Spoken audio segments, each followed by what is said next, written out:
Muhammad from Pakistan. Sheikh, my question is this is sunnah to say Rabbi shrah li sadri wa yassir li amri wahlul 'uqdatam min lisani yafqahu qawli? When?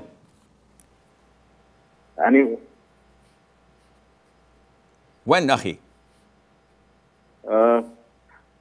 Anywhere. If you want to say it any time, this is a dua, a general dua.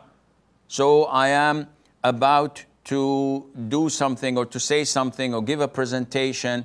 I say it to myself as a dua. But to open every lecture by saying it, whoa, come on. This is not from the Sunnah. You praise Allah, you offer salutation upon the Prophet ﷺ, and you go ahead with your lecture. Go ahead with your presentation. But to every presentation I'm making, I say, Rabbi shrah li sadri, wa yassir li amri, wa hlul 'uqdatam min lisani, yafqahu qawli.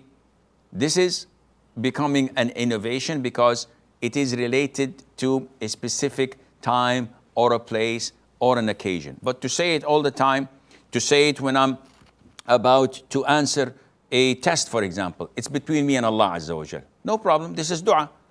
To say it publicly, all those listening to you would think that this is part of the Sunnah.